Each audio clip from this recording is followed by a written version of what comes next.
Welcome back to Big Content. It feels like it's been a year since we've sat in the seat, got on the hot seat, spit that fire. Don't smile at me today. Today's a very serious episode with a very long laundry list of things to talk about. Now we have the whole Barstool and Penn and ESPN thing. We have a lot of stuff going on personally within our brands. Where can we jump off to make sure that we help the smaller creators first, the individual creators? What's like the jumping off point? Because a lot of the other stuff that's kind of more like current news and things that are more fun to talk about from like a high level perspective, I think we push them off to the end. No, I disagree. We disrespect the big guys. No, I'm trying to think about how we could help the little creators here or the new creators. But what I would say is this news that has come out over the last week is extreme. It's a ripple effect. So while it is hitting the biggest people and it is, hundreds and billions of dollars, it's going to ripple effect down to literally every single one of the entities that touches that. And if you want to be a sports creator specifically, it's meaningful. And I think even just talking generally about all of this will be, it'll be good learnings for everyone whether you're going to be a new creator or, you're more established. So I don't think you tell me where we should start then. Yeah, don't I lead shows now? Yeah, the fact that you even have to ask that, I went means to Europe you're not doing once. your job. You went to Europe for a month. Yeah, we're going to start with Barstool, Penn, and ESPN. So obviously, Nick is a big Dave Portnoy fan. I have a ton of respect for Barstool. Growing up, I tweeted out that, every kid or, everyone that I knew wanted to work for ESPN growing up. And then Penn Gaming bought Barstool, was kind of the back end behind Barstool Sportsbook. They have now dropped Barstool, returned Barstool back to Mr. Portnoy, and they are going forward. I like that you call him Mr. Portnoy instead of Dave Portnoy or Prez. Yeah, and they're going forward with ESPN Bet. Terms of those deals are $1.5 billion over 10 years, so $150 million a year. They are not an exclusive partner to them, which is very key in all of this. And Dave got back Barstool for $1 is the official SEC filing. Good deal. Good deal. Decent deal. And on top of that, spend more money on pizza for lunch. But little caveat is that if he were to sell Barstool, which he said he would not, he would have to give 50% of the proceeds to Penn. And you've also got a non-compete. So I think we just get into it. Let's take it from the top. I know. I think we get into it and debate who came out on top of all of this, because I have so many thoughts, and you are very much pro Barstool. Well, I'm just saying, hold your horses. Hold your horses. First of all, I want to break it down a little bit further for the audience in case that's a little bit confusing. Think about, okay, there's one sports book right now to share between two different people, Barstool, ESPN, right? Penn was the infrastructure for a sports book. So Penn built it. Penn has the licenses to all the states that make it legal to gamble. So they have their sportsbook partnered with Barstool. Barstool branded the sportsbook. Like, that's what that partnership allowed. It allowed Barstool to be like, hey, it's Barstool Sportsbook, because they branded it, but Penn really has the logistics and the infrastructure behind it. One important thing to note is that in that deal, because they owned Barstool, they also used Barstool to market. Right. One differentiator that was is that the big thing. ESPN, it's still kind of unclear. ESPN will push ESPN Bet, but Penn is actually just paying for ESPN's name, like at the highest level. Yeah, which is really interesting. So do you know, is ESPN not going to be making revenue off the sportsbook? They will not. Oh, okay. That's an interesting wrinkle there, because I was going to say it would almost be like if we started to sell it's like we rented out advertising space within our content to sell another company's draft guide while we sell our own draft guide. So I didn't realize they make no revenue. So do they have any incentive for ESPN Bet to actually be good other than like it would ruin their brand name? Correct. And that's wild. That is why all of this on the surface, on the very surface level, there's three parties: Barstool and Portnoy, huge winners; ESPN, huge winner; Penn, huge loser. Obviously, anyone who holds Penn stock will point to the fact that they're up 26% overnight and in the trading. But I think in the grand scheme of things, they had to get rid of Barstool. So they on paper, they're literally marking a so pretty much ESPN loss. came in. So what I think happened for the most part is like Penn and Barstool had these grandiose plans to say like, hey, Barstool, you are so good at organic marketing, we won't have to pay for a lot of marketing retention. We don't have to pay a lot to get customers on. And we have numbers on that. So Penn reported that Barstool drove about 1.5 million customers. So on average, $372 per customer acquired. Which, 372. Yeah, which isn't terrible, but it's also, you've now likely lost the lifetime value of them. And the reason these sportsbooks pay a high number, I'm surprised it was that high. That it came in at 372. Yeah. Also, for those who are less aware of the market and all of it, the reason why this was such a big deal is because while Barstool and Portnoy is celebrating all of this, what really happened was Penn said, you guys failed as a sports book. And that's why. I think basically what happened was like they just assumed that the constrictions on what they were going to be able to do content-wise would not be as big of a problem as it became, which is why I think they both went into it with the intentions of thinking that. It got to the point where it became clear that it wasn't that way, and they can't really operate the way that they operate and what made them so popular and what made them be able to grab so much organic growth. I think yes and no, because I would still say Barstool definitely grew over their time with Penn, and they definitely reached a insane amount of eyeballs, and Penn's funding allowed them to do, different types of content and stuff that led back to just sports. think they were restricted. No, they were. But what Penn and Barstool maybe miscalculated was the value of their customer, because they were like, oh, we've got this 18 to 35 or 21 to 40, and they're, they bet a ton and they love action, but they don't have a ton of money. And then you look at the market, you see someone like BetMGM, whose product is dog shit, but they have focused on like these VIP customers and these high end customers. I think on a higher level too, like they weren't able to go live in certain states. That's true too. They lost licenses in certain states. But it wasn't worth. Yes, they were on the verge of losing licenses with the can't lose parlay. It was just. They got denied from certain states for opening up a license, but most likely. But they wouldn't even go live in New York because Barstool didn't have the ability to make an impact there, and it literally was not worth it. So what is interesting about, Portnoy then makes his statement, I got Barstool back, the pirate ship's back, all this stuff. There was one, just absolutely key part where he says, we're not fit for regulated sports gambling, which I'll touch on in a second. And then the other part being, I will never sell Barstool again. So this is where the terms are out in the public. Everyone knows, like 50% of sales or income from like investments goes back to Penn. Right. They're right to it. The reason Prez got the company back for, I think it was like ESPN was offering such a big deal, but they couldn't just swap Barstool for ESPN because the contracts were already in place. They basically, Barstool had them like, on the end of the fishing rod. Like there's no way that they could have gotten out of that without giving Prez back. And the reason it was $0, now they're in the non-compete clause where they obviously can't open up another sports book. They're not going to be allowed to, but what I think is probably the bigger problem for Barstool right now is that they can't advertise other sports books on their content, which was, of course, a big revenue driver for them. The revenue driver. Sure. Now, this is where, I appreciate you landing that point, because this is where we're at. Today, on August 10th, 2023, Dave Portnoy and all the Twitter threads that are congratulating him for the most legendary business move of all time, 100%. Like, he cashed out, everyone on his team cashed out, and he literally got the business back.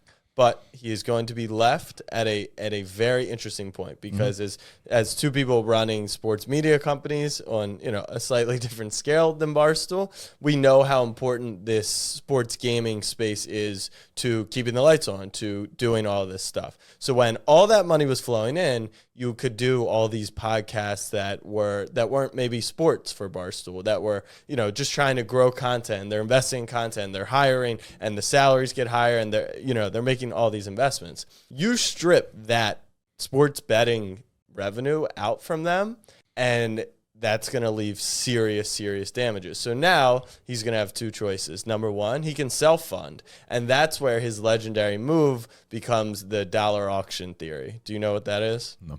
Dollar auction, there's a bid for $1. I start at 5 cents, you go to 10 cents. But whoever loses, their money goes in the pot. So if you bid 95 cents for the dollar and I bid $1, you're in for 95 cents, right? So what are you going to do? You're going to bid 105. So now we're paying. It's the sunk cost theory too. So he's either going to have to sink money into something that might not be sustainable and hope that he gets, I don't know, investors if he wants investors, or he's just going to throw all that cash in, or this is where it hits the little creator. He's going to have to lay off all the fat, trim all the fat. That I think is a fact. Right. I think basically if Barstool has the direction I see them going is Prez is coming back in there with a very clear mindset of I need to lead Barstool back to what it was 3-4 years ago. Right. You can even just tell from the clips that surface on Barstool now. It's all these lower level creators that feel super entitled, and they're I'm part of Barstool, therefore I should be making all this money and stuff. Prez is going to come back in there, and if they have 150 full-time creators, I think he probably wipes the bottom 50, bottom 75 maybe off. more. Yeah, probably more than that. Whatever. And that's why I say today he's the man. And if he does that similar to Elon, listen, the reason I'm a fan of Barstool right now, or it's not a good move for them, but I believe in them long term in the fact that it's 2 steps forward or 2 steps backwards, and it'll eventually look like a 3-step forward game for him. It's a different mindset for Prez now, because he probably was I get to vacation for the rest of my life, and now he's I got to work my dick off for the rest of my life again. But I feel like he was kind of built for that, and putting him as an underdog just sounds. It's crazy. I would never bet against him, and I think he'll trim the fat. I think they'll put their head down. I think they'll work their face off to get back to the content game again, and then they'll build up.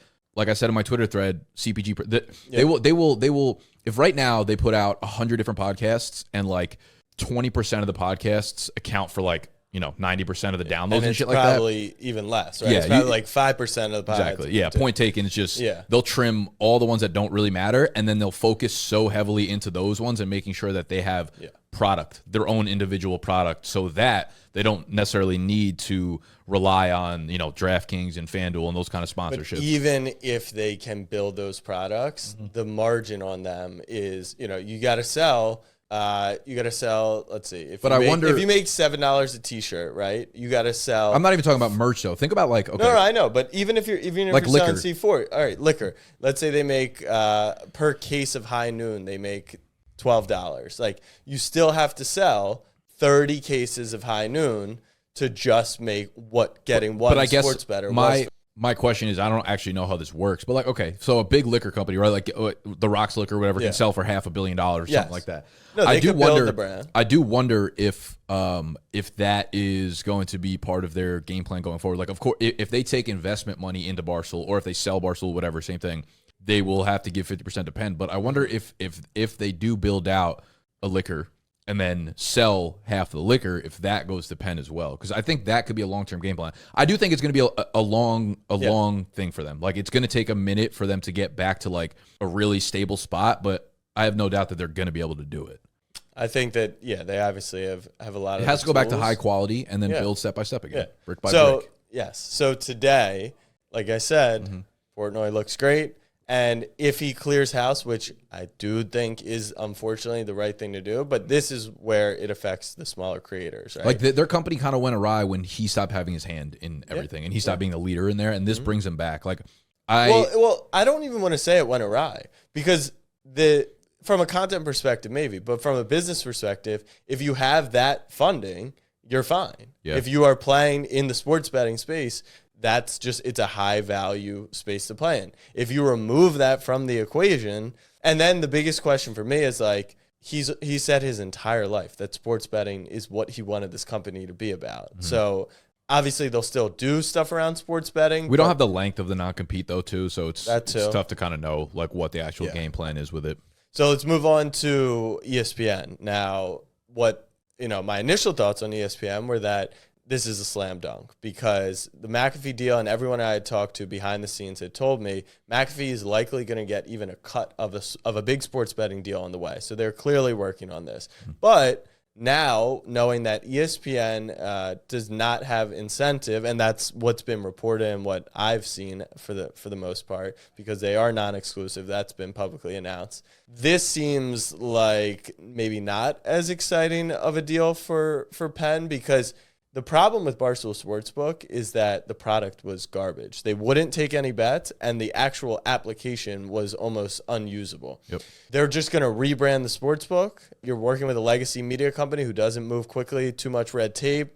And to me, like outside of McAfee, you got the Stephen A. Smith parlay, and I don't know who's really going to be tailing that. So, you know what's kind of crazy? I don't remember if I told you this or not, but I was on because we have our deal with Mojo as our exclusive sportsbook for the year. That deal expires at the end of this month, so we're kind of like weighing our options on what we want to do for the year going forward. I was on a call with someone from Barstool like a week ago to see if we can partner with them in their sportsbook. Yeah. Like the call went really well, but like no hint of this. I'm sure they didn't know about it because like I'm probably some people know. Some people know. Yeah, but whoever I was talking to, I'm assuming didn't, because we wouldn't have had the conversation in the first place. But I thought like they were going to be a partner, and then like 3 days later, I'm like, oh, they don't even have a sportsbook anymore. Sick.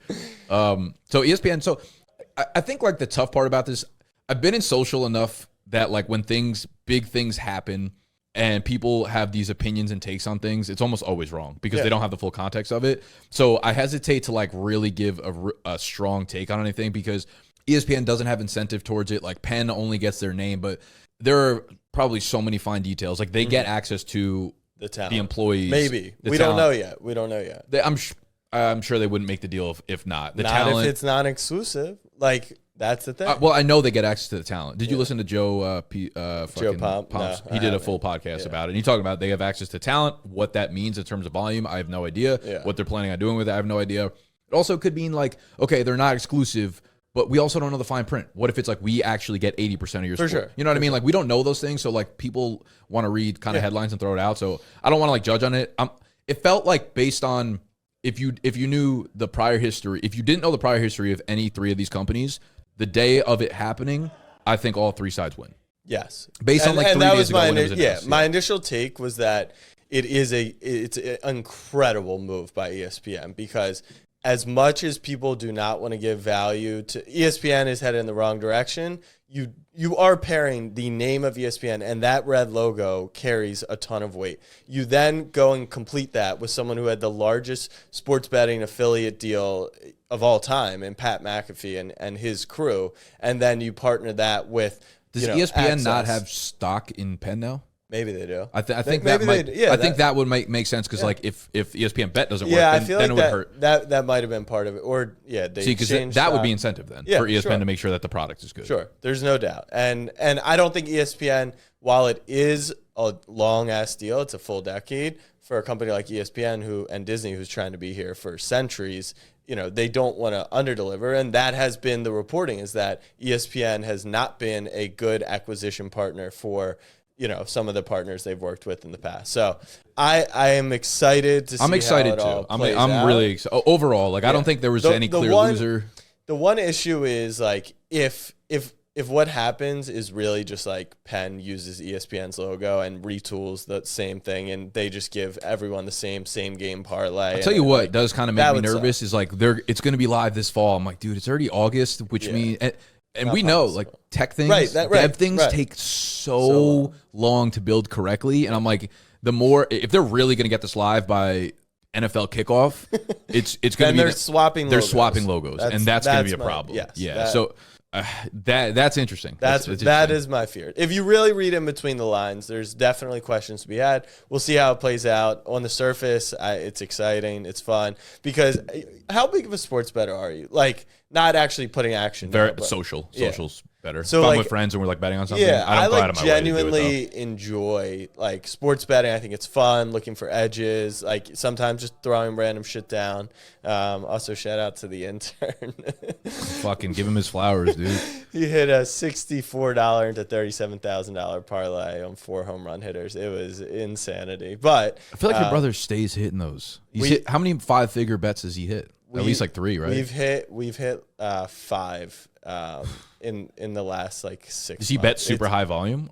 Like is his ROI really high? No, based on those? No. I mean, he does. He'll do that every once in a while. But like that's the thing. If you hit one for $37K, good for like the year. Yeah, you better be good for the year. You really better be good for the year.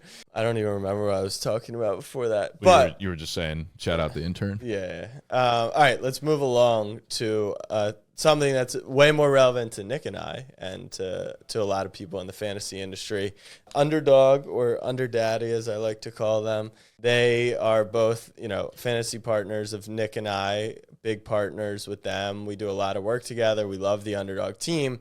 And yesterday, a couple days after the ESPN Penn Barstool situation, Jeremy Levine, founder and co-CEO, put out a tweet thread about, FanDuel and DraftKings having backroom meetings about, some different stuff. If you're kind of aware of what they would be doing, and then Jeremy also put out kind of, not a press release, but a blog of a nicely written blog. Oh, I didn't see that. Yeah, at the bottom of the thread. And so essentially what this is about is Underdog is a fantasy sports platform.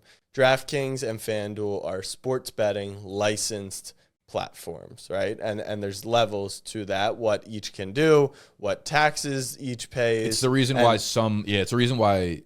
So as I understand it, there's like DFS, there is sportsbook, and there's fantasy games. Like there are three different types of licenses that go around in each state, and each state has different rules for each of them, which is why you might live in a state that you're allowed to do fantasy games and you're allowed to do sportsbook, but not DFS, or vice versa. It's a very, very strange, weird regulated industry right now. And so what is ironic about this is Jeremy's been in this space for over a decade, had immense success, and has been, on the cutting edge of helping DraftKings and FanDuel, when it went to courts, when all these big lawsuits about monopolies and whether fantasy should be legal, and helped lobby for FanDuel and DraftKings and to literally create the space that we're in today. And so, what's shitty to hear is that a decade later, because FanDuel and DraftKings, and we live in this capitalistic society, are trying to maintain their market share and maybe are a little fearful of what the sleeper Underdog. Well, let's talk about why. Let's talk about why. Yeah, so Underdog gained rapid popularity through its game Best Ball, which is clearly like you're drafting the best ball team. I'm sure you guys, if you're in the audience listening to this, you've played before. They introduced their pick'em slips last year, 2 years ago, which is basically you need to choose two players, and then you're doing the higher or lower on their fantasy points, on their projected fantasy points for the week. So I believe DraftKings and FanDuel, like, they're lobbying, saying that this is actually a way to get around the sportsbook law and not have sportsbook licenses in it. But by the actual interpretation of the law, it's two players from two different teams competing, and it is a game of skill. It is very much within the confines. But what Jeremy brought to light that I think maybe I was aware of, but I wouldn't expect the majority of people to be aware of, is that it makes sense, and it's not shocking, but FanDuel and DraftKings have been lobbying behind closed doors to literally, like, we're now talking not like Twitter fingers, we're talking like politicians and real money stuff here, where they're trying to get this essentially shut down. And while Underdog has been public about opening a sports book in the future, while their best ball game is wildly successful, maybe they would have a chance if this got shut down. But a game like Prize Picks that it has no plans to do that, and they are just in this pick'em space, or some of the others, it is seriously concerning. But the crappy part is that Jason Robbins, who's the CEO of DraftKings, tweeted that they are excited for competition, only a month ago today. They're excited to have the same competition that they've had for 15 years, FanDuel. Exactly. The competition they once tried, joining up forces with. So Jeremy then, kind of pulled a trick out of my bag, which is just go trolling, and quote tweeted the competition tweet. And, he even said now he's gone on record that he would have a very open conversation with Jason and DraftKings, or I'm sure the team at FanDuel as well. I love it because it sucks. And the last thing I'll say is Jeremy, very genuinely just wants to make this space better. Of course, there's money involved. Like, he's trying to build a company and hopefully Underdog IPOs one day and all this exciting stuff. But genuinely, when he talks about the product, he wants to build something. So when I sit down and watch the preseason games tonight, I'm going to have more fun because I can play on these apps. I also like having money on these, apps as well. So what are your thoughts? Well, I think one of the takeaways here is like you have DraftKings and FanDuel as these monopolies who have like dominated the space. Yeah. And the reason that they're starting to lob, you don't get defensive unless there's a reason to be defensive, unless there's truth to it, or unless someone's coming for the throne here. And you have the companies like Underdog, PrizePicks, and Sleeper starting to rapidly take market share for this very popular industry. Rapidly, like, let's just it's be enough clear. for them to be concerned. Yes, they are concerned because whatever. I don't need to get into the business model of Underdog, but FanDuel and DraftKings are still holding 85% of the market. So it is not like. But this is how these things happen. It's 100%. Like, they're 100%, then they're 90, then they're 85, then they're 78, and it's just a matter of time. So they get concerned with it. And I think like the beautiful part about all of these business models is kind of like getting the customers on to the platform for an extremely low priced CPA, cost per acquisition, because they have this secondary piece of value, whether it's best ball for Underdog or just fantasy in general for Sleeper. And I think FanDuel and DraftKings had every bit of leverage to do something innovative and almost put themselves out of business in a sense, right? Like Gary They were a fantasy company first. Yeah. They could. FanDuel bought Best Ball. They bought Best Ball from Jeremy and then shut it down. So. I saw a Best Ball commercial for like a TV commercial that was DraftKings like, is DraftKings. I think it might have been like Yahoo too. Okay. And I'm like, oh, now they're all seeing the importance of Best Ball. And it's like, it's something Gary Vee always says. He's like, in a world that changes so rapidly with engaging with the customer and the consumer, like you have to be able to put yourself out of business. If you came up via blogging or podcasting, you had to have rather than getting mad at people doing YouTube, you have to be the one to do YouTube to put your old self out of business. And these companies fail to do so. Yeah. And now they're going through the legal avenues to try to shut down these other ones. That's the shame, is like, we love to talk about capitalism in America, the American dream. And it's like, we're in a free market. Anyone could win. But in this situation, there's so much money going we're around. Playing by the rules here, and you're telling me that you're going to pay someone off. So actually not anyone could win. It's just whoever has the most money. And that's just the genuine shame. And that's not to say it doesn't happen all over the country and doesn't happen before. But, you talk about Portnoy. I'm not betting against Jeremy either. So definitely not. You don't want to get him motivated either. You might have pissed off the wrong person. I mean, the whole reason that the name of the fucking company, Underdog. Exactly. He's shooting for him. Yeah, I don't know. Again, I don't know like a lot of the context behind the legal situation. And when we were playing ball last night, you guys were like talking about it. I was like, oh, I didn't even know this was like a thing. I just retweeted. No, it feels like Jeremy kind of does this every like 6-8 months where he just like this one's different. But yeah, I couldn't tell, to be honest. I genuinely admire the world you live in, which is like you're just head down, focused on your own stuff, and ignorance is bliss. But I will say, this is the point of the podcast. The point of the show is to help newer creators, and this could also be a major ripple effect for them. So if say, let's just say for talking purposes, right? Like that would be a major hit to your business for sure, because you guys bring in, like, you and I are both Underdog partners, and I think we probably pull in around similar numbers in terms of cost per acquisition, but very different avenues. Like we do it a lot through fantasy, through best ball, through promoting our draft guide as like incentive for people to get on the platform. Where you are like nailing the pick'em slips throughout the season, bringing a lot of people in that way. The effect would be, assuming that they're still allowed to operate like within best ball and that kind of stuff, it wouldn't be that big of an impact to us. Realistically, it would be huge for you guys. I mean, yes and no. Like, it would eliminate prize picks, right? So any, I guess, future deals, maybe. Right. Future deals, negotiations, it would be like the running back market, right? The market ceiling would be much lower. On top of that, we just got to perform like fucking Saquon. I don't want to say that Underdog would like shut down if they lost Pick'em, but they have to pivot in some way. It would be a huge pivot, and they'd either have to make that jump for Sportsbook probably a little earlier than they would like.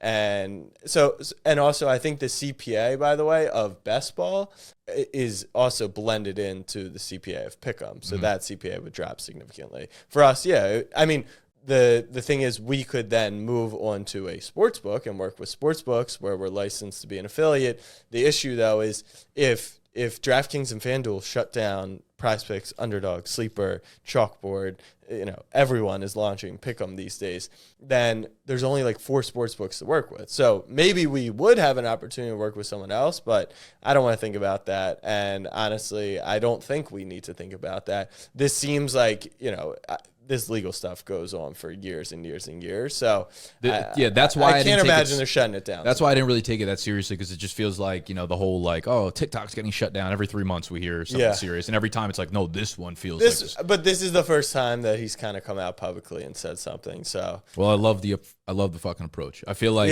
having a leader come out and be like open and transparent about things really humanizes the company, and like you want to root for them 100% realistically. So I think, Jeremy, there are Underdog. Keep yelling, and we'll keep retweeting. All right, that's the first half of the show, which is all the sports betting, sports gaming space. So we're going to move into the second half of the show. Start off with something that happened in New York City. Maybe you can share the story of Kai Cenat's. You were here, right? You got off the subway at Union Square, and what'd you say? So we were doing the Underdog Cardio Club thing. Shout out to Pete. Great job hosting that thing. We were coming back from Brooklyn, and we were taking a subway that I don't usually ever get off at Union Square. For whatever reason, I had to go back to my apartment. So I was like, this is the closest one.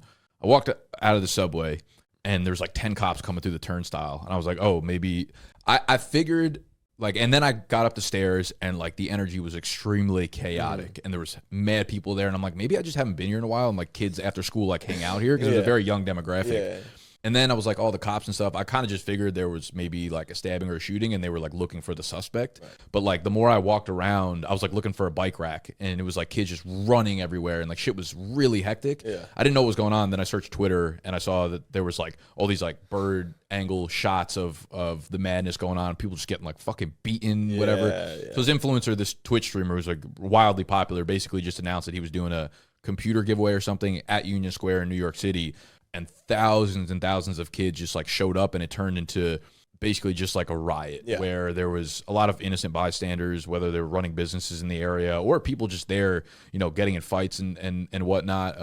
It just turned into madness, and it's like, I don't know if I have a takeaway from it. Yeah, I have two. So AMP is a group, and you could think about it like, if you guys remember the Hype House from TikTok, like AMP is a house that all these big streamers live in, and they're a crew, and Kai is, the most notable of the group. Did the PS5 giveaway in Union Square, maybe didn't think through it all fully, and the whole AMP crew pretty much ended up in jail for a couple nights because they incited a riot and, really created a dangerous spot. My initial reaction before I kind of, saw all the mayhem ensue was like, look at the power of creator. I'm going to be honest, holy shit. Looking at he it, literally shut down New York City for I'd have done PS5 the same thing, giveaway. to be honest with you. Yeah. Like that's like a reckless decision. That I wasn't here either. I was overseas, so I wasn't thinking or seeing everything in real time. But secondly, I do think there's an obvious responsibility as a creator to, Destroying does an incredible job putting on these one-on-one events, and he gets hundreds and hundreds of people out, but he's got security, he's got fences, he's got systems in place, and you do have to, you can't just go, right? You can't just say, hey, let's do this once you're at that scale, because that impacts other people. It creates a very dangerous environment. Plenty of people got injured and got hurt. I don't think there are, anything more serious than that. But for, bad stuff aside, like the power of creator is just insanity. And my last takeaway is like, I really hope the Knicks never win the NBA championship, because this city will death rate going up, to the ground. Yeah, I mean, I don't know. I get it, because it's just like you want to do exciting shit. It's like you have a lot of momentum, and his intention obviously wasn't bad, but it turned great. This will be like an eye-opening thing for the large-scale creators, understanding that has there been any more like legal action towards him? Do you know? I don't think so. It seems like once they did their time, which I haven't actually seen if they spent nights in jail, but now they're out and everything's kind of calmed down. Yeah, I mean, to shut down New York City is...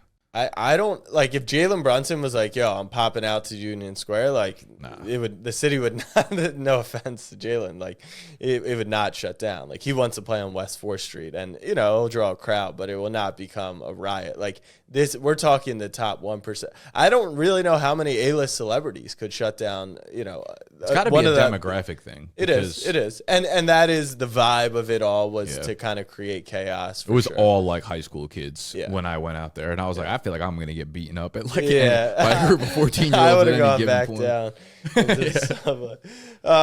Taking it to the next stop. I've been teasing the podcast, but officially launched Punchline with Marlon Humphrey. If you guys missed that announcement, Marlon is signed on to be a part of the squad at Snapback Sports. We launched a weekly show with him called Punchline. First episode will be going live approximately August 24th, going down to Baltimore. You guys are jumping right into it. Yeah. Well, we've been building on it, and we want to the goal is to get 3 live, so August 24th, September something, and then film 1 episode actually here in New York because they get a few off days before the season starts, and then we wanted 3 episodes before we get going. You guys gonna film in here? No, maybe. You're welcome. We haven't figured it out yet, but we'll film every Monday after the day after the game, go live on Wednesday. Hopefully get some big guests. Really excited. So you're going to be going down to Baltimore every Monday. Yeah, I'm taking the train, like 8:30, 9 a.m., get there, set up. I'll have everything, the show notes and everything ready to go. We'll film for an hour or so, and then, I'll just, on the way back, be marking what we want to clip, what PR to do around it, what outlets to hit to make sure that we hit the right spot. So I'm excited. I've been teasing on here for a minute. The thought process is, athlete-driven podcasts have been massively successful. And so after we launched it, I took a step back and I was like, I wonder why. And during the process, I've been thinking, why this is so exciting for us. And it's because as a 12-year-old kid, as a sports fan, all we ever wanted was, what do these guys do? What is an NFL player's life like? So then you get social media and get these little bite-sized clips, but actually getting to hear their thoughts. And athlete-driven pods are having major success, but then we have a mood board and we track all the different ones. A large majority of them are actually NBA ones and basketball ones. So the fact that we're going to have access to Marlon on the Ravens, one of the hottest teams in the league this season, whether or not they play well, but from a media perspective, Odell, Lamar, even Dobbins is making noise for the Ravens right now, is going to be super unique. Underdog's launching. I think by the time this goes out, actually, it will be live, but they're going live with Colt McCoy, which is going to be fucking sick. So really? Josh replaced Josh McCown with Colt McCoy, who is the quarterback for the Cardinals. So they're going to do more hard X and O's. So you'll get that. You'll obviously get the Kelsey podcast. You'll get McAfee, who's retired. You'll get I Am Athlete. But we have thrust ourselves into a really serious opportunity here. So very excited. And then obviously as a Ravens fan, what a dream for me. So we're pumped about it. If anyone has questions about more of the business side of it, feel free to ask in the comment sections, and on next episode we'll be happy to share everything that I can. I would love to just fully lay out the details. I unfortunately cannot do that, but we can talk in generalities, or if people want to know how the deal developed or how a studio setup looks like, what equipment to get, different stuff like that. Definitely open to sharing. I have I have a lot of points and or questions here. First thing, I think it's cool. You mentioned, the 12-year-old you wanted access to athletes. Yeah. What I think is so cool, and transferring over to the way culture works nowadays, is business people and entrepreneurs or CEOs, etc., are almost culturally as impactful as athletes nowadays. Maybe not that level, but the top tier ones are definitely well known, which is why I think someone like Jeremy, if he had a podcast and he's kind of just talking about the decisions made throughout Underdog and stuff, would be such a drawing thing, because kids that are 12 and 9 and 10 or whatever, they want to be YouTubers, they want to be TikTokers or whatever, which is why I feel podcasts like this, and just, I listen to a ton of podcasts where it's just two smart ass people that run businesses talking, and I love to hear their point of views on it. And it's fun that athletes are now kind of opening themselves up to this as the podcast world expands. And I think the takeaway here is anything that becomes culturally popular, people want access to it, right? And it'll ebb and flow what's popular and what's not. Athletes, I think, will always be popular. Businessmen probably will, now that we have kind of unfiltered access to it. Yeah, so that's really fun. And I think with Marlon himself, I follow him on Twitter now. Now he's a really good personality. I'm sure you guys will mesh well. And just on I don't think I really asked you this yet, and you've come to me for help for minor things, but if you need help with that, I know it's it's a huge focus for you, and besides promotion or whatever, but if you actually need help with anything, let me know. Appreciate it. Do you have any goals going into it? Not necessarily views or whatever. Is your goal to go into it just to have fun with it and kind of see where the brand awareness goes? Or do you have anything like really high level that you're looking to fucking nail? That's a really good question. My feeling, and no, to answer the question, no, we do not have goals. Maybe we should be setting goals. The one goal that I have set is I think within the first month, or not I think, I've set a goal. I want to be top 5 on sports on the podcasting within the first month. Now, obviously, you want to sustain, and maybe it starts slower, so who knows if we hit that goal. But that is a goal that if you look at the podcast chart, it's dead part of summer, but it feels attainable. Like, you get maybe even one big guest in those first few episodes, and you're off and running. Outside of that, the first season's goal is to just it's to build Marlon's profile and to establish him as someone who is not only an all-pro cornerback, but he is a legitimate personality who people want his thoughts, not only his thoughts, but like think he's funny, think he's an incredible personality. I've gotten to spend time with him. I've engaged with him on social for years. He's just like, the world needs to know about him because I think he's a special talent like that. So that's the like big overarching goal. More specifically, in year 1 of doing it, I just want to create like super premium, good, feel-good content and give ultimate access to fans. I want to try an exercise with you real quick. One of the things I'm starting to believe more and more is that anytime you launch something new, you should have some sort of headline. And I think we've talked about this. I think when you're starting something, and I've only really narrowed it down to 2 adjectives, and maybe there's 1 or 2 other ones you could throw into there. But I think if your game plan or your, mission statement, your company, whatever mission is to be the first or to be the best at something, and the more specific you get, I think the more likely it is for you to hit that goal. If you had to narrow this podcast or this venture into either the best or the first, which direction would you go in? And I guess why? Okay. I would go with the best access to the NFL. That would be the goal and intention, is that we're not the first athlete podcast. We're not the first to offer access. And like, I'll be very transparent in that, like, the Kelsey's podcast is, to me, more of like a trailblazer than McAfee. McAfee, I don't really think of his show as a podcast. So it's a live show. So like, we'll be on YouTube and everything too, but that's a different bucket. Like, I think of, that's who I want to unseat as like the in football, that's who I'm focused on. And while I think those 2 are fucking fantastic together, and I give them so much credit and the team at Wave for like everything that they do, I don't think that their content necessarily gives us like the level of access that, let's say, quarterback does. And even quarterback is only surface level of, what that is. I genuinely want to know like what is going through every single, I just want it all. Like put it on the table. And so, yeah, that's like where I want, if you're listening to the show, I want you to be like, I literally cannot hear these thoughts or get this access anywhere else. So the best access in the NFL. Best access in the NFL. I think that's a good start for sure. I think the more you can narrow it down and the more specific, because you could say like, okay, we can't just say we're the best NFL player podcast, because like the Kelseys are there, but you can say we're the best fan athlete creator podcast. Like, well, we are the first creator athlete podcast. There you go. And I think, Roan has a personality, but like that's it for football, sure. Football though. Yeah, first, you know what I mean? Like, I think the more you narrow that down and really like zone into who you guys are. I opt out of the idea of using first as a headline and a PR statement. Sure, it's exciting, but like, I don't think it's you're the first. Okay. But if the second's better than you, the first doesn't really matter outside that headline. So that's why I favor like the best. Well, it's more from having the mindset of being innovative. Yeah, it's not necessarily like I'm striving to be the first. It's more like I'm super proud to be the fucking first one to bring this to people. And to be completely honest, and I don't know, I'm not under NDA or anything, but there were very strong rumors that, and it might still happen, that Destroying and Justin Jefferson were going to launch a show together as well. Okay.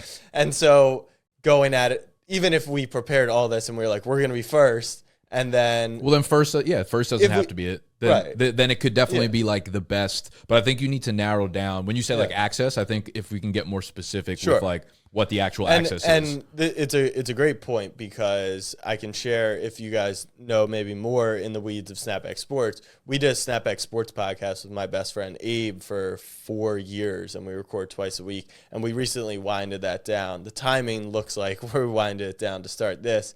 It wasn't. It was because after the 4 years, we kind of recognized we didn't really have that angle, right? We weren't the first, and we definitely weren't the best. In any bucket. And when you look at any of the buckets, it's like humor. Okay, part of my take is definitely the humor sports podcast. We weren't doing in-depth analysis. We were kind of just doing everything, but all at a very average level. And so here, it would be, I would agree, very easy to just be like, we're one of 3 football athlete-driven podcasts. And I do think that will carry, that will hopefully set a floor to some degree. But the aspiration is we want to be the best and offer the most access. And what I mean by that access is like, all right, J.K. Dobbins is out, right? Like, tell us what the fuck's going on. He's going to do that? This is the thing. He's very unfiltered. Okay. So what that means from, of course he will probably protect his teammates, because he's also extremely focused on winning a Super Bowl, which makes the whole thing, exciting, and also from a content perspective, tricky as well. But how do you spend your money is extremely interesting to me. And I'm sure pocket watching will be the top comment. But like, I've always wondered, you're on $100 million contract. What is that like? Yeah. Like, and even learning about, we get 17 paychecks throughout the season. We don't get paid for the other 35 weeks. And, stuff like that is interesting to me.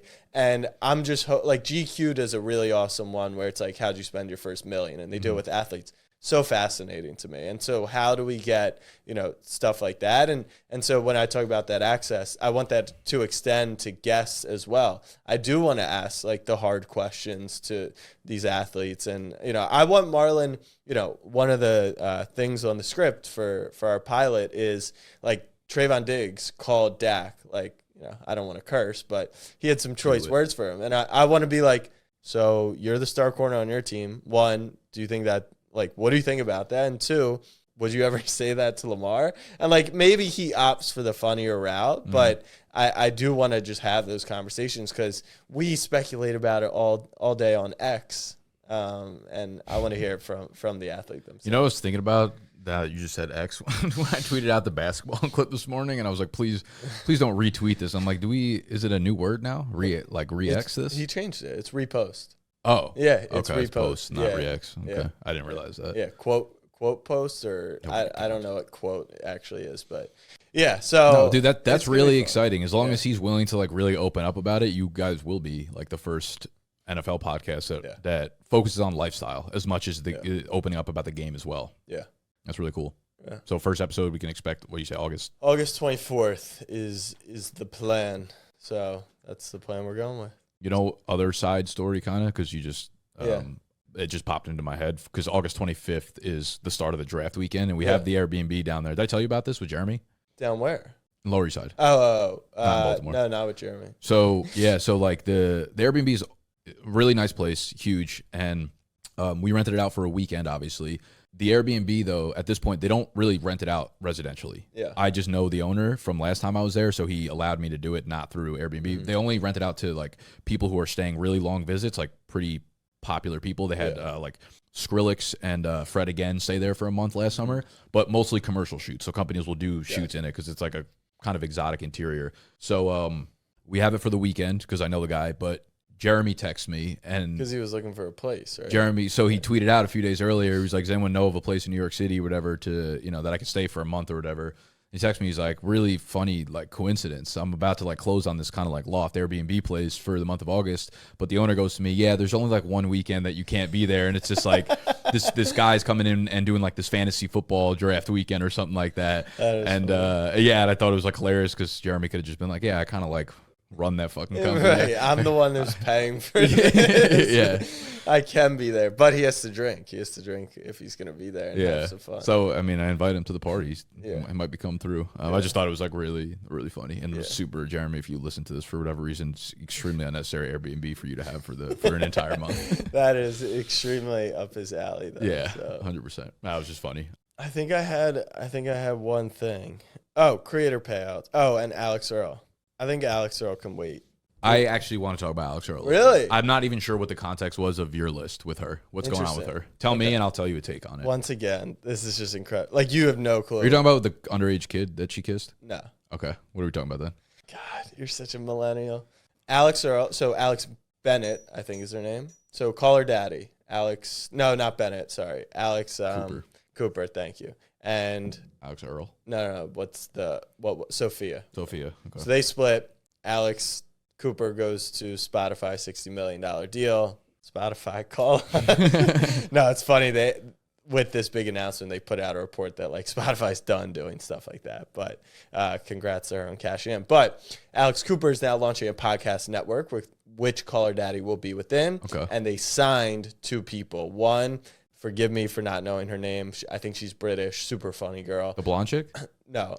That does like the she's interviews? a brown hair. Okay. No, not Bobby. Okay. Yeah, that's what I thought you were talking about. And then signed Alex Earl. Wow. So they will be doing content, I assume a show either together or within the network. And this is what we had kind of thought about for a while now, which was what long form content, but really like content outside of just get readies with me, could Alex Earl do to keep her on this level? And I think this is great because this is the thing though, like we just discussed with Barstool, like I would imagine with The Ringer and the top X% of podcasts are the ones that are going to drive 80-90% of the business. And if they're just going Call Her Daddy, Alex Earl, and this other girl, like that feels really strong. If they then go into having 100 podcasts, and building up a network, TBD on how successful that is. But I think amazing move from Alex Cooper and both those. Yeah, I mean, big time play. Yeah. Are there any details of like what Alex Earl's podcast is actually going to be of? No details. The company or network is called Unwell, so they're definitely quadrupling down on like this sex, lifestyle podcast.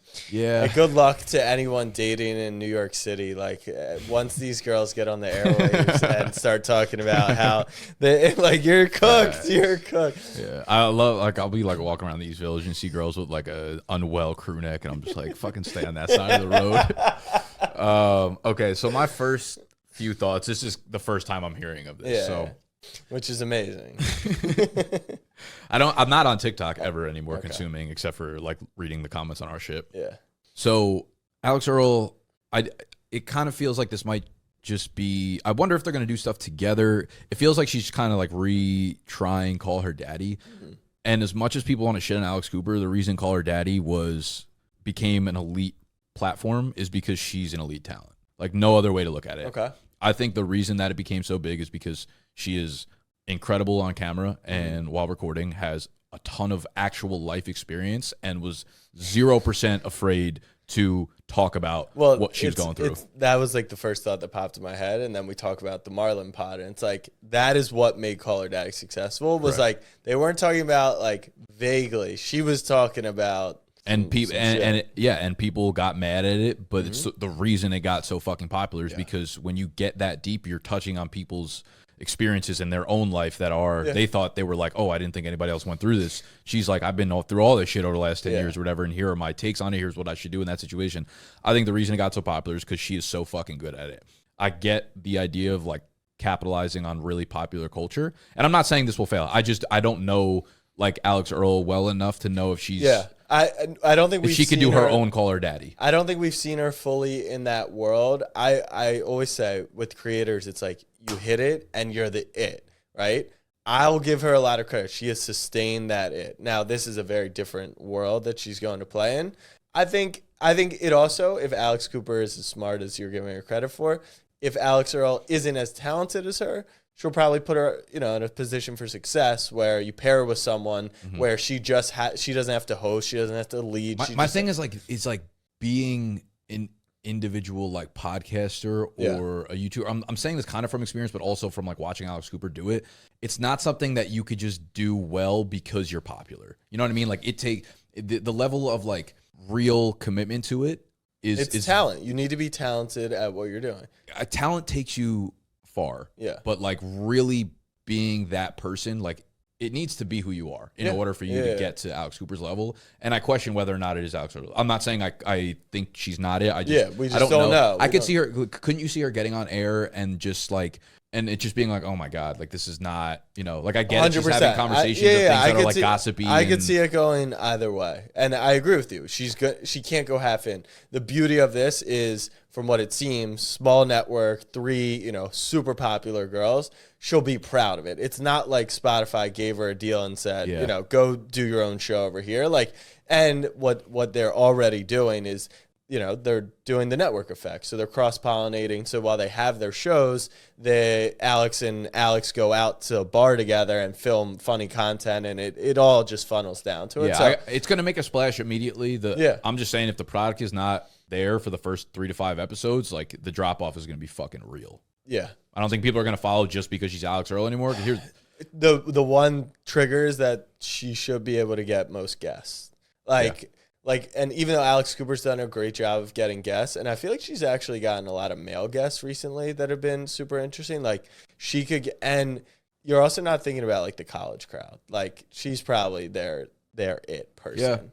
Yeah, I know. I just like, I don't know. And it's gonna run through, like, the TikTok clips are gonna be. It'll be similar to Nelk. Like, I was just about to bring up Nelk. Right. Like, I feel dumber after every clip I watch. Every question they ask. No, seriously, they've never asked like a non-surface level question. Right. Everything is just like, do you get like DMs from chicks, or it's always like, how much money did you make on this deal? It's so fucking like. Yeah.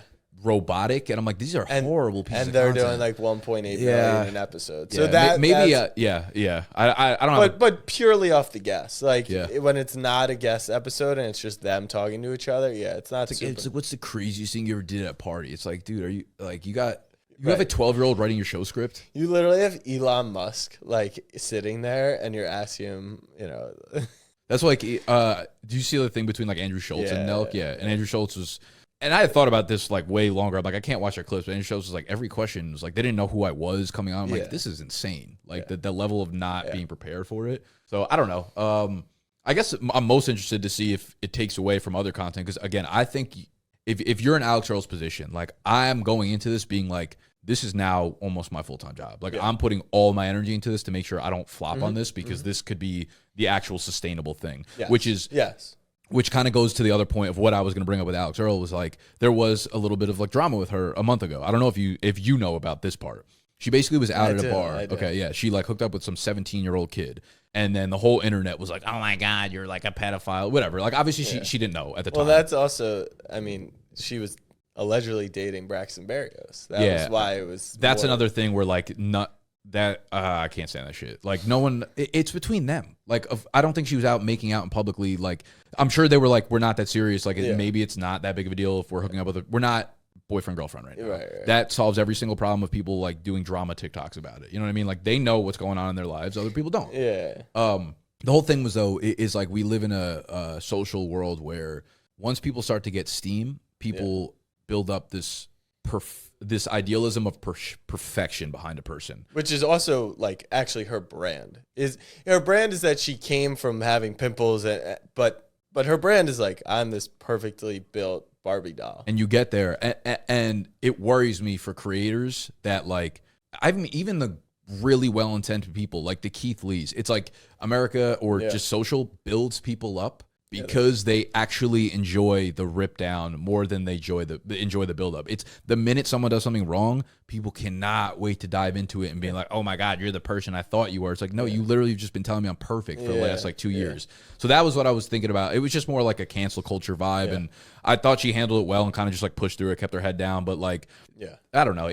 Well, this is the importance of platform. And I think this is actually a really good place to land the plane, because it's what we've talked about through the whole thing. You know, like the podcast will give her sustainability because people will get a more in-depth view at her lifestyle, where like these TikToks can go off the rails at any moment. You do one like cancelable thing that's not even really unethical or immoral, and like you're done there. Yeah, you know? the algorithm could ban you, Right. right? Like Steve will do it, that YouTube decided he's done, and maybe he hadn't built up a big enough platform. And, Jeremy, we talked about the benefit of if he had a different platform where if he had been documenting all this and his entire Do we history. grab him as our first guest on Big Content while he's in New York? Ooh, that would be fun. It'd be spicy. That would be fun.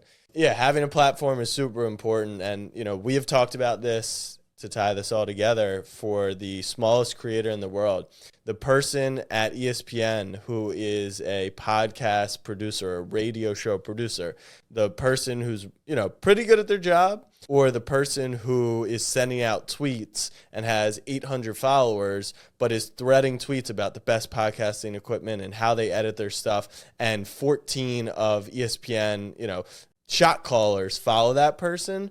When cuts come, the person with the platform and the brand is the one that's going to survive. So, if you're ever thinking about starting and getting going and building a platform or just building up your personal brand, please, we highly encourage you to do it. You bring value to audience. That's how you grow your platform. And it does not mean you have to be on camera to build a platform. You could blog it, you could tweet it, or you could exit, and Nick will repost it. You can do it in a multitude of ways, but network is, I would say, personal brand and platform is almost like the new network to a degree. Yeah. I feel like we have so many internal things that actually have happened within the last month that we could save it because we have a few more things probably happening within the next month episode.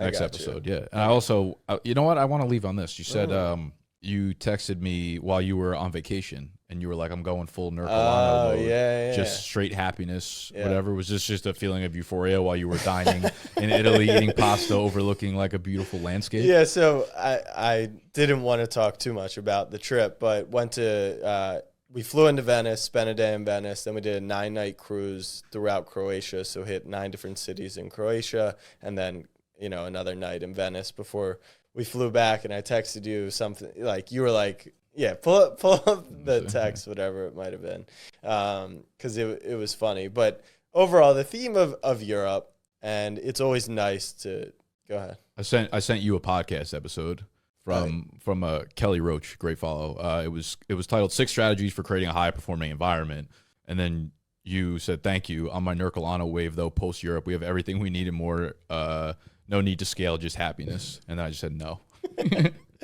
So, look, the general theme of Europe from the people that I was interacting with, tour guides, locals, and just really good people, was like, what else more could we have? What else more do we need? And there's no doubt that more American culture is scale, grow, sell, do it again, get it back, sell it again, grow it. Yeah, let's go. And so I think it's just amazing perspective, for everyone listening, for everyone in their day-to-day life. Look, shit goes wrong. Maybe you don't have a job right now. Maybe life isn't, at its peak for you. But just go to Croatia. Be happy. Right.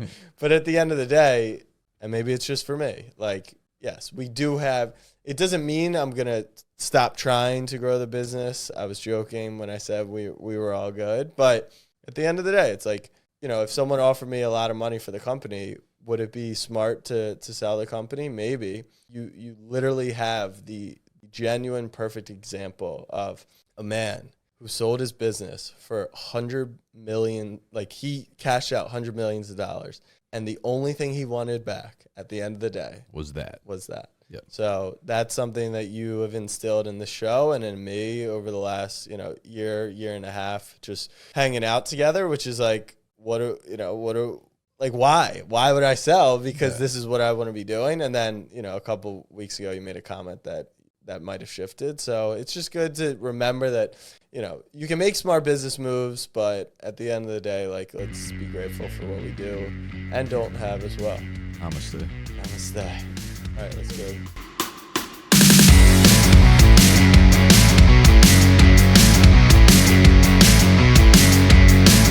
First, we could do some deep breathing.